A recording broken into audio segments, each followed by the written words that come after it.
Assalamualaikum warahmatullahi wabarakatuh. Pada video kali ini saya akan menyampaikan materi untuk mata kuliah manajemen keuangan.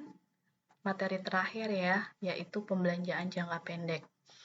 Pembelanjaan jangka pendek ini ada di halaman 64 sampai dengan halaman 67. Ya. Oke, sebelum saya menyampaikan materi, akan saya sampaikan secara singkat mengenai subpokok bahasan dan tujuan pembelajaran khusus.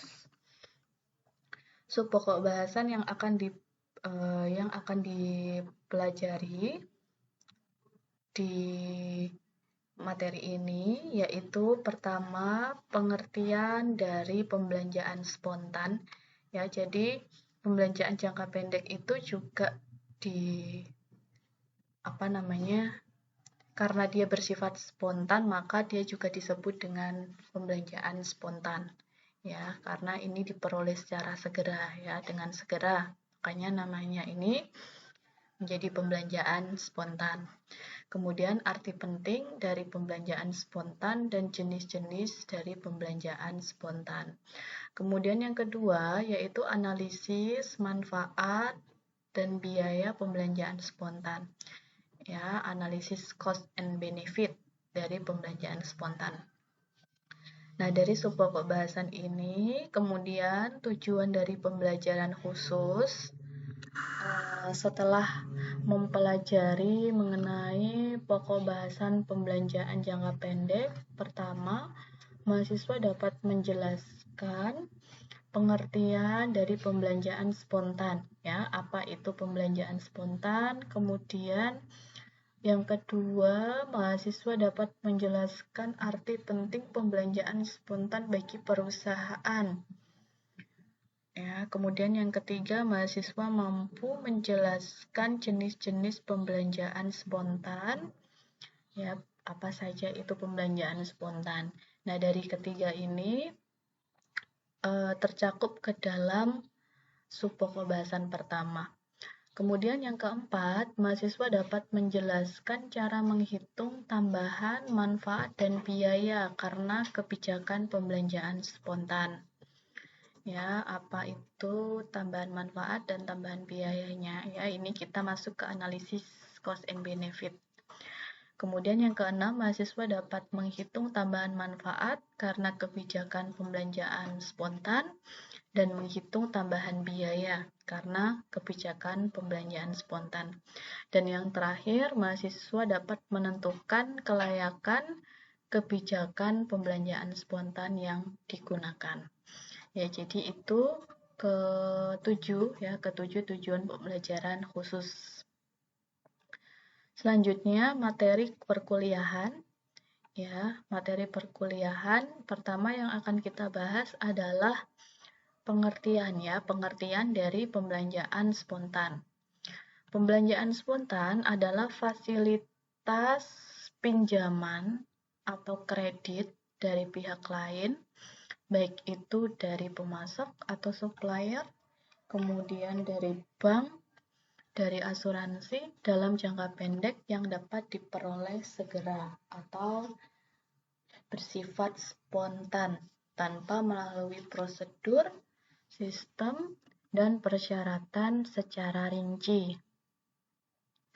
Kemudian, contoh dari pembelanjaan spontan adalah pembelian bahan dengan pembayaran 1 bulan kemudian. Ya.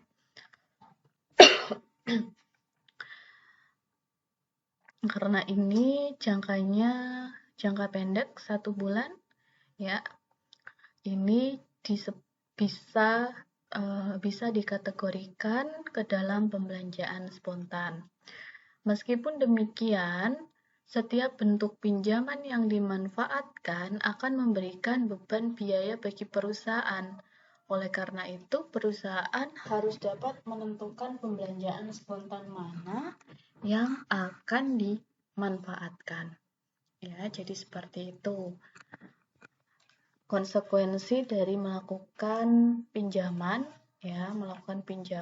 kepada pihak lain, yaitu perusahaan harus menanggung beban atau biaya, ya, beban atau biaya. Oleh karena itu, perusahaan itu harus menentukan apakah kebijakan pembelanjaan spontan yang digunakan itu layak atau tidak layak dilakukan gitu. Nah, kemudian di sini ada jenis-jenis pembelanjaan spontan. Pertama yaitu utang dagang, ya, berupa potongan tunai. Nah, pemasok kadang-kadang ini memberikan syarat pembelian kredit. Nah, ini misalnya syarat pembelian kreditnya 2/10 net 30. Artinya apa? Artinya apabila perusahaan itu membayar sampai dengan hari ke-10, ya, sampai dengan hari ke-10 sejak pembelian itu dilakukan, maka perusahaan itu akan mendapatkan potongan, ya, potongannya sebesar 2%, ya, 2% dari harga pembelian. Dan harus membayar penuh jika pembayarannya itu dilakukan ketika lebih dari 10 hari, ya, artinya pada hari ke-11 sampai dengan hari ke-30, ya. Nah, ini harus lunas pada hari ke-30, seperti itu. Ya, jadi cara membaca syarat pembelian kredit seperti itu. Nah, apabila perusahaan itu membayar pada hari ke-30, pada hari terakhir, artinya perusahaan itu tidak memanfaatkan periode potongan, ya. Tadi ya dikatakan bahwa periode potongan itu hanya pada hari pertama sampai hari ke-10, ya. Kalau perusahaan itu membayar pada hari ke-30, berarti dia tidak memanfaatkan periode potongan. Maka perusahaan akan kehilangan kesempatan. Kesempatan apa? Kesempatan mendapatkan potongan, ya, sebesar 2%. Artinya uang yang harus dibayarkan ini akan menjadi lebih besar daripada kalau membayar pada periode potongan. Ya, kalau periode potongan dia akan lebih kecil uang yang dibayarkan. Kalau lebih dari lebih dari 10 hari, pembayarannya hari ke-11 sampai hari ke-30, maka uang yang harus dibayarkan itu akan lebih besar. Hal ini disebut sebagai biaya tidak memanfaatkan periode potongan. Nah, secara umum, biaya tidak memanfaatkan periode potongan itu disebut dengan biaya bunga dari pembelanjaan spontan. Ya, biaya bunga dari pembelanjaan spontan. Nah, di sini ada sebuah contoh kasus. Misalnya, perusahaan melakukan pembelian secara kredit, ya, sebesar Rp1.000 dengan syarat 2/10 net 30. Maka potongan yang dapat dinikmati yaitu sebesar potongannya 2% dikalikan dengan Rp1.000, dikalikan dengan Rp1.000 atau dikalikan dengan harga pembeliannya, ya, sehingga potongannya adalah Rp20 atau perusahaan hanya membayar 980 dari 1000 dikurangi dengan 20. Tetapi jika perusahaan tidak memanfaatkan periode potongan, maka perusahaan harus membayar secara penuh, ya, senilai harga pembeliannya yaitu 1000. Dengan demikian, selama beberapa hari perusahaan dapat menggunakan dana Rp1.000 tersebut sampai dengan hari ke-30 untuk aktivitas yang lain, ya, untuk aktivitas yang lain. Pada dasarnya, memanfaatkan dana Rp1.000 sampai dengan hari ke-30 tersebut dapat kita sebut sebagai perusahaan memperoleh kredit, ya. Sebesar berapa? Sebesar 980 dengan bunga 20, ya, totalnya Rp1.000 untuk selama 20 hari. Ya, selama 20 hari. Jangka waktu kreditnya sampai dengan periode potongan. Ya, jangka waktu kreditnya tadi 30 hari, kemudian periode potongannya yaitu 10 hari. Ya, sehingga ini selama 20 hari. Kalau setiap 20 hari dapat memanfaatkan kredit jangka pendek tersebut, maka dalam setahun dapat memanfaatkan fasilitas tersebut sebanyak 18 kali. Ya, 18 kali.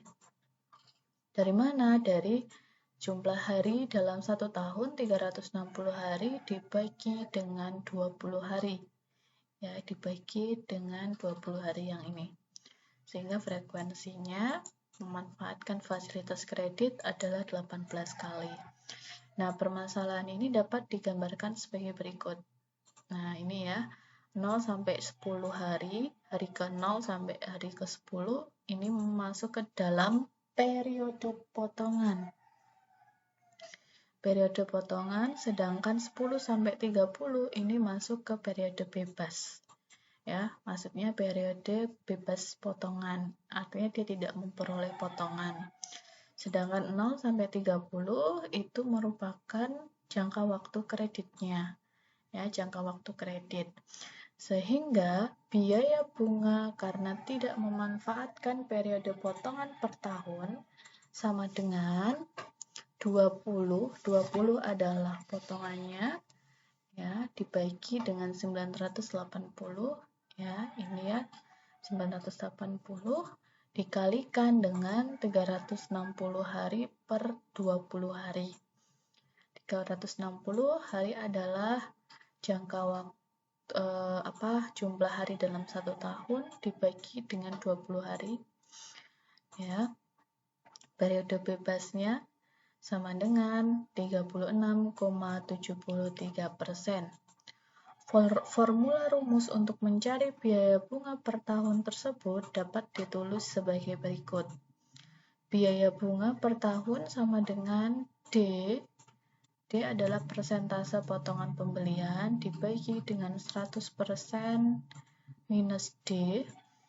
Ya, dikalikan dengan 360 hari dibagi dengan periode bebas.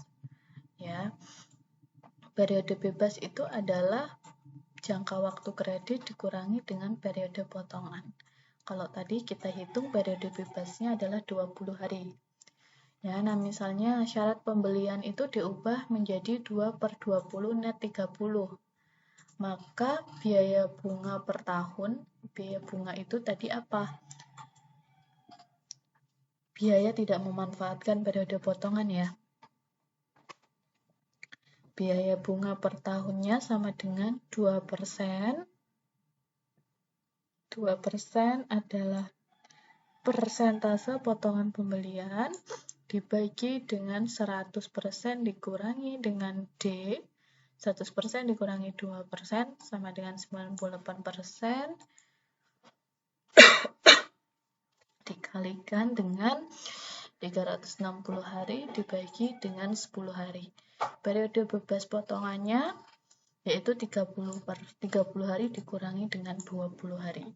Sama dengan 10 hari. Sehingga biaya bunga per tahunnya 73,47%. Jadi kesimpulannya, semakin panjang periode diskon, ya, periode diskonnya semakin panjang, apabila tidak dimanfaatkan, maka akan semakin mahal biaya bunga per tahunnya. Ya, seperti itu. Jadi semakin panjang seperti yang ini ya, seperti contoh yang kedua ini ya. Ketika semakin panjang periode diskonnya, apabila tidak dimanfaatkan oleh perusahaan atau pembeli, maka semakin besar atau semakin mahal ya biaya bunga per tahunnya. Ya, seperti ini. Dibandingkan ini semakin tinggi biaya bunganya. Oke, kemudian yang kedua yaitu pinjaman rekening koran atau PRK. Pinjaman rekening koran atau PRK adalah pinjaman yang diberikan oleh pihak bank, yaitu memberikan pinjaman dalam batas plafon tertentu. Misalnya batasnya sampai dengan 100 juta dan perusahaan dapat memanfaatkan sebagian atau seluruh pinjaman tersebut tergantung pada kebutuhannya.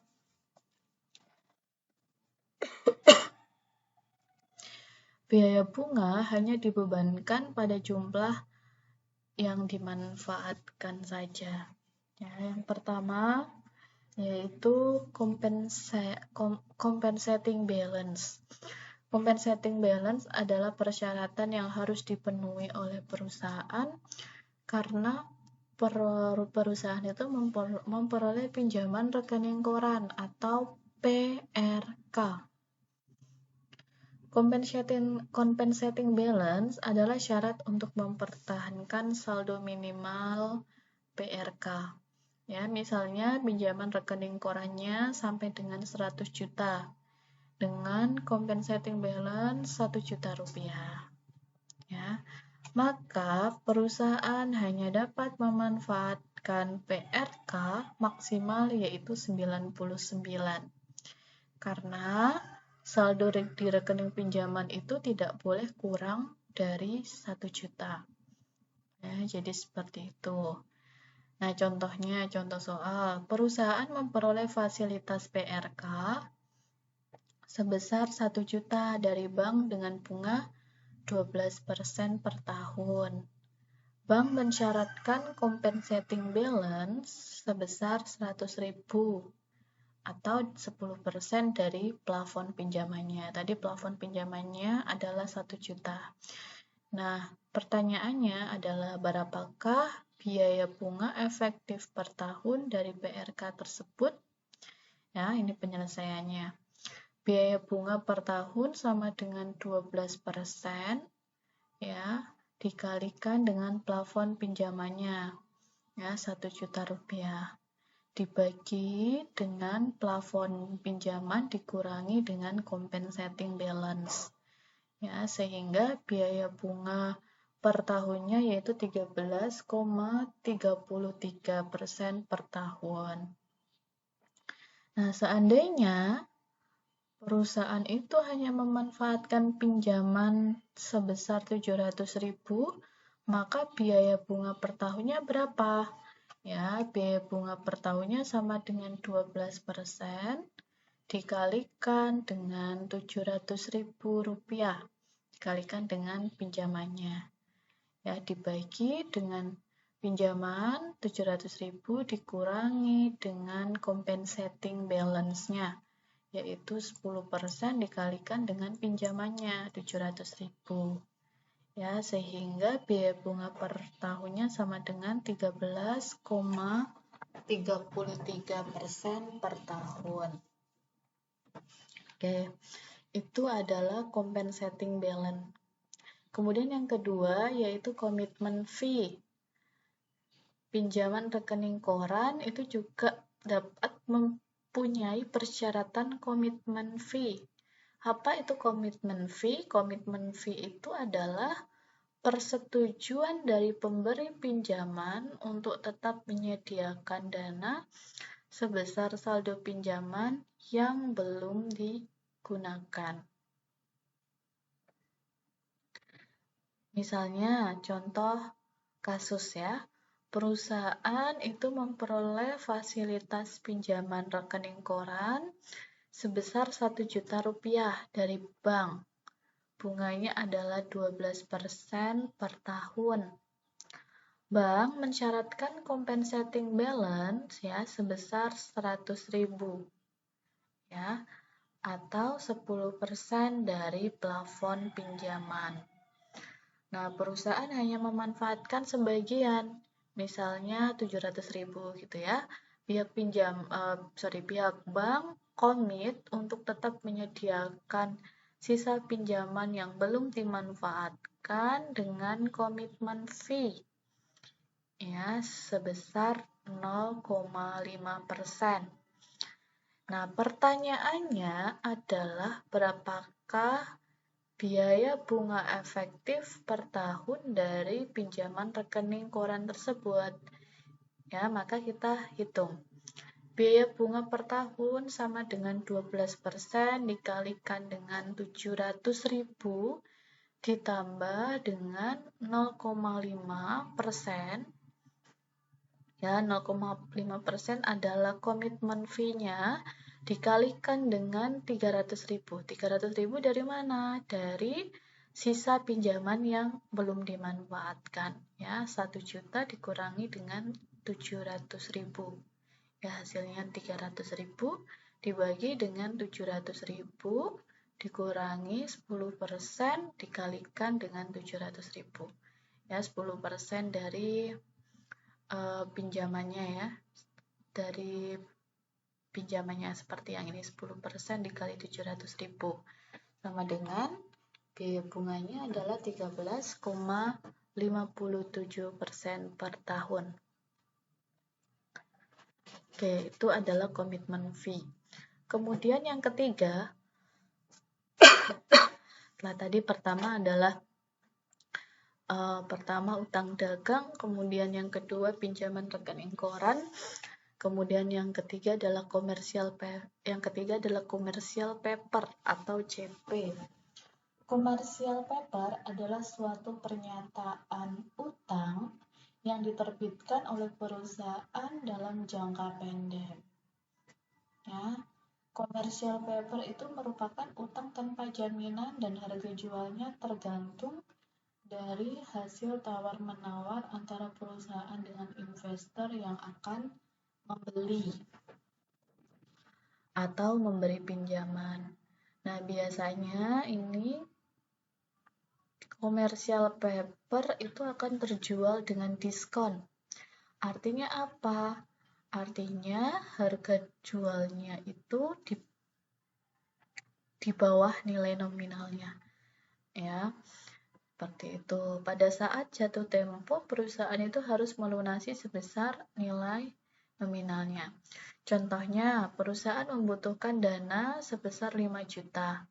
Kebutuhan dana ini dipenuhi dengan cara menerbitkan commercial paper senilai 5.250.000 yang dijual seharga 5 juta. Ya, penjualan dilakukan secara periodik 4 bulan sekali, ya, atau 1 tahun 3 kali. Pertanyaannya, berapakah nilai bunga efektif dari penerbitan commercial paper tersebut? Ya, penyelesaiannya. Nah, ini commercial paper ini terjual dengan diskon. Karena apa? Karena nilai nominalnya ini lebih besar dibandingkan harga jualnya. Nilai nominalnya 5.250.000, harga jualnya 5 juta. Ya, sehingga CP ini terjual dengan diskon. Ya. Oke, 5.250 dikurangi 5 juta dibagi dengan 5 juta dikalikan dengan 3. 3 itu adalah frekuensi penjualan dalam 1 tahun. Sehingga biaya bunga per tahunnya adalah 15% per tahun. Oke, kemudian yang terakhir yaitu factoring account receivable. Ya. Factoring account receivable adalah menjual atau menjaminkan piutang yang dimiliki perusahaan kepada lembaga keuangan. Lembaga keuangan itu bisa dari bank maupun dari non-bank. Nah, pengertian menjaminkan atau menjual piutang adalah perusahaan memperoleh cash advance, ya, menerima uang tunai di muka dengan menyerahkan sejumlah tertentu dari piutang yang dimiliki kepada pembeli atau kepada penjamin. Nah, oleh karena itu, pembeli atau penjamin itu akan membebankan biaya bunga kepada perusahaan, ya, sebagai ganti hilangnya kesempatan pembeli atau penjamin mendapatkan pendapatan bunga dari sejumlah uang yang diserahkan kepada perusahaan penjual piutang tersebut. Nah, hak penagihan piutang tersebut beralih kepada penjamin. Ya, jadi penjamin itu memperoleh hak untuk melakukan penagihan piutang. Termasuk resikonya. Resiko apa? Resiko bad debt. bad debt itu adalah resiko tidak tertagih, piutang tidak tertagih yang mungkin akan terjadi. Nah, oleh karena itu pembeli atau penjamin itu berhak mendapatkan fee atau disebut dengan principal fee. Ya, contohnya, perusahaan membutuhkan dana 100.000 per bulan. Kebutuhan ini dipenuhi dengan melakukan penjaminan menjamin piutang senilai 150.000 per bulan. Dengan batas maksimum pinjaman 75% dari nilai piutang yang dijaminkan. Dengan bunga 12% per tahun, fee untuk penjamin adalah 2,5% dari nilai jaminan. Biaya administrasi piutang dan bad debt yang dapat dihemat perusahaan adalah senilai 3.500 per bulan. Berapakah biaya bunga efektif per tahun dari penjaminan piutang tersebut? Nah, ini penyelesaiannya. Kita hitung biaya fee-nya. Ini dalam 1 tahun ya. Biaya fee-nya adalah 2,5% dikalikan dengan 150.000 ya, dikalikan dengan piutang yang dijamin dikalikan dengan 12 bulan ya. Kita menghitungnya dalam 1 tahun. Biaya fee-nya yaitu 45.000. Kemudian penghematan biayanya adalah 3.500 dikalikan dengan 12 bulan. Kita ngitungnya dalam 1 tahun. Penghematan biayanya yaitu 42.000.